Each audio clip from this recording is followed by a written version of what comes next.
தேவனுடைய நாமம் மகிமைப்படுவதாக. கிறிஸ்துவுக்குள் பிரியமானவர்களே, தேவன் அருளிய அப்போ மினிஸ்ட்ரி மூலமாக உங்களோடு தொடர்பு கொள்வதிலும் நம்ம மகிழ்ச்சி அடைகிறோம். இன்றைக்கும் இந்த நாளிலும் தேவன் நமக்கு கொடுக்கிற வார்த்தை 1 பேதுரு 3:9 தீமைக்கு தீமையையும் உதாசனத்துக்கு உதாசனத்தையும் சரிகட்டாமல் அதற்கு பதிலாக நீங்கள் ஆசீர்வாதத்தை சுதந்திரித்து கொள்ளும்படி அழைக்கப்பட்டு இருக்கிறவர்கள் என்று அறிந்து ஆசீர்வதியுங்கள். ஹல்லேலூயா. கிறிஸ்துவுக்குள் பிரியமானவர்களே, கர்த்தருடைய வார்த்தை கூறுகிறது, தீமைக்கு தீமையையும் உதாசனத்துக்கு உதாசனத்தையும் சரிகட்டாமல் நீங்கள் ஆசீர்வாதத்தை சுதந்திரித்து கொள்ளும்படி அழைக்கப்பட்டவர்கள் என்று அறிந்து ஆசீர்வதிங்கள் என்று. பிரியமானவர்களே, கர்த்தருடைய பிள்ளைகள் ஒருபோதும் தீமைக்கு தீமை செய்யக்கூடாது. நம்முடைய வாழ்க்கையிலே நன்மை செய்ய மாத்திரமே நாம் அழைக்கப்பட்டு இருக்கிறோம். நமக்கு விரோதமாய் யாராவது தீங்கு செய்தால், நம்மை துன்பப்படுத்தினால், நம்மை தவறாக பேசினால், நமக்கு தொந்தரவு கொடுத்தால், நம்மை வேதனைப்படுத்தினால் அவர்களை நாம் ஆசீர்வதிக்க வேண்டும், மன்னிக்க வேண்டும். ஒருபோதும் பதிலுக்கு பதில் செய்யக்கூடாது. உதாசீனப்படுத்தினவர்களே நாம் உதாசீனப்படுத்தக்கூடாது. நம்ம இழிவாக பேசுகிறார்களா, அவதூறாக பேசுகிறார்களா, நாம் பதிலுக்கு சரிகட்டக்கூடாது. வேதம் கூறுகிறது, பழி வாங்குதல் கர்த்தருக்குரியது என்று. நானே பதில் செய்வேன் என்று கர்த்தர் கூறுகிறார்.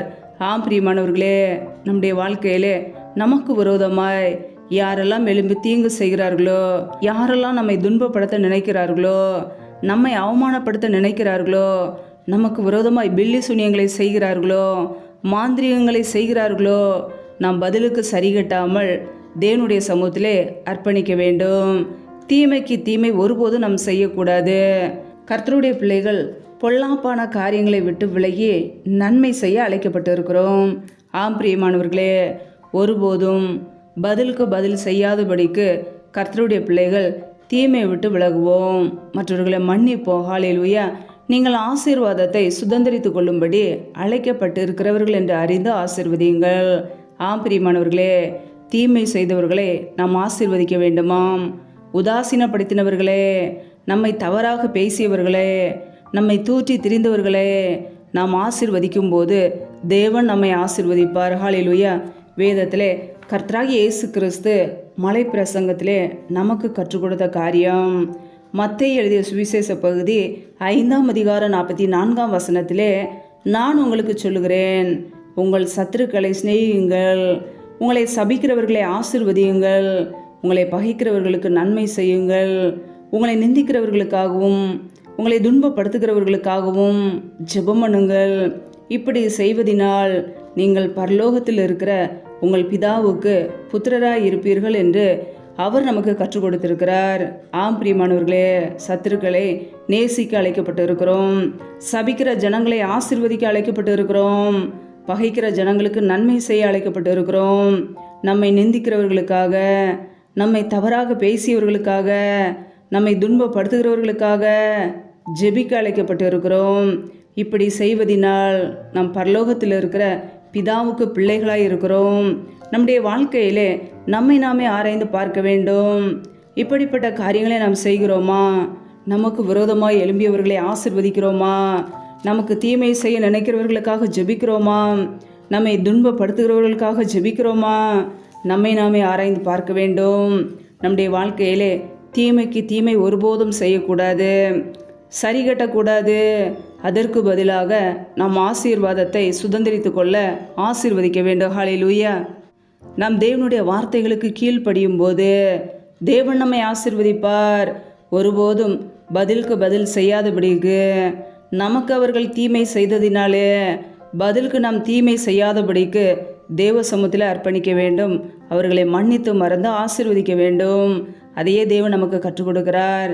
பிரியமானவர்களே, நம்முடைய வாழ்க்கை ஆசீர்வதிக்கப்பட, நம்முடைய குடும்பம் ஆசீர்வதிக்கப்பட, நம்முடைய வாழ்க்கையிலே நமக்கு விரோதமாய் யாரெல்லாம் நம்மை துன்பப்படுத்தினார்களோ, நம்மை வேதனைப்படுத்தினார்களோ, நமக்கு கண்ணீர் வர வைத்தார்களோ, அவர்களை மன்னித்து ஆசீர்வதிக்கும் பொழுது தேவன் நம்மை ஆசீர்வதிப்பார். ஹல்லேலூயா.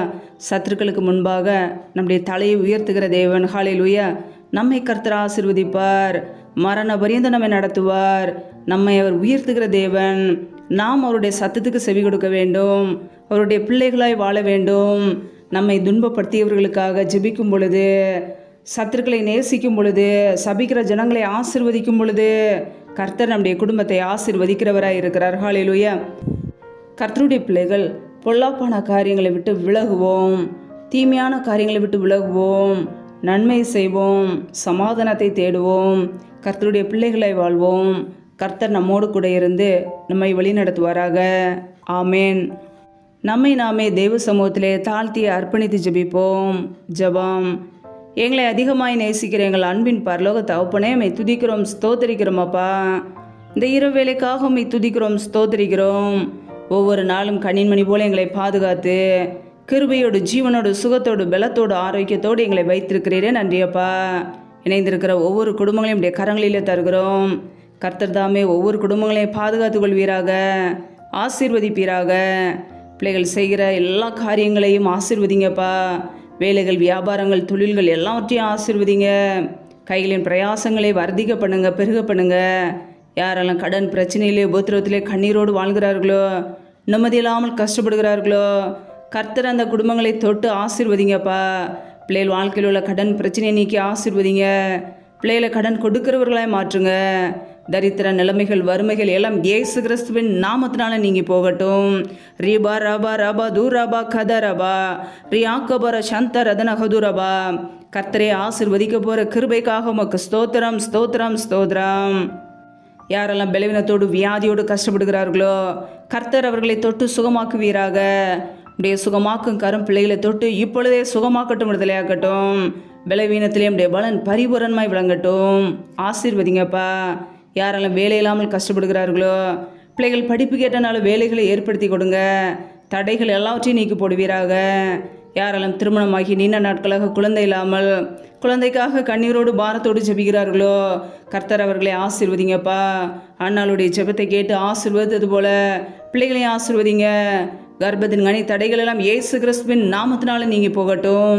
ரீபா ரபா ரபா தூர் ரபா கேரே ஷேக்கே எல்லா ரத்த ரபா. தடைகள் விலகுவதாக இயேசு கிறிஸ்துவின் நாமத்தினாலே. ரியாக்கபோர சந்த ரதன ஹதூரபா ரீபா கேரே ஷேக்கே எல்லா ரத்த ரபா. ஆவியானவரே நம்முடைய சமூகத்திலே தாழ்த்துகிறோம். எந்தெந்த குடும்பங்களிலெல்லாம் கணவன் மனைவிக்கிடையே பிரிவினையோடு பிரச்சனையோடு வாழ்கிறார்களோ, கர்த்தர் அந்த குடும்பங்களை சந்திங்கப்பா. ஒருமனப்பட்ட ஆவியை கொடுங்க. இந்த குடும்பங்களெல்லாம் இயேசு கிறிஸ்துவின் நாமத்தினால மறுபடியும் இணைக்கப்படட்டும். கர்த்தரை ஆசீர்வதிக்க போகிற கிருபைக்காக ஸ்தோத்திரம். ஒவ்வொரு குடும்பங்களையும் உடைய கரங்களிலே தாழ்த்தி அர்ப்பணித்து ஜெபிக்கிறோம். இரவு நேரத்தில் இன்பமான தூக்கத்தை கொடுங்கப்பா.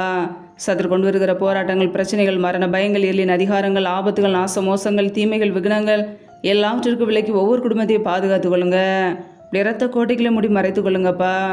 அதிகாலையில் எழுந்து தெய்வ சமூகத்திலே காத்திருக்க, உம்மை துதிக்க முடிய நாமத்தை உயர்த்த எங்களை அர்ப்பணிக்கிறோம். எங்களை ஆசீர்வதிப்பீராக, பாதுகாத்து கொள்வீராக. கர்த்தருக்கு பயப்படுகிற பெரியோரையும் சிறியோரையும் ஆசீர்வதிப்பேன் என்ற வார்த்தையின் பிரகாரம் உமக்கு பயந்து வாழ்கிற ஒவ்வொரு குடும்பத்தையும் ஆசீர்வதிக்க போகிற கிருபைக்காக உமக்கு ஸ்தோத்திரம். உடைய கரங்களிலே தாழ்த்தி அர்ப்பணித்து ஜெபிக்கிறோம். எல்லா துதி கன மகிமையெல்லாம் ஒருவருக்கே செலுத்துகிறோம். இயேசு கிறிஸ்துவின் மூலம் ஜெபிக்கிறோம், ஜீவனுள்ள நல்ல பிதாவே. ஆமேன். கர்த்தர் தாமே உங்களையும் உங்கள் குடும்பங்களையும் ஆசீர்வதிப்பாராக. ஆமேன்.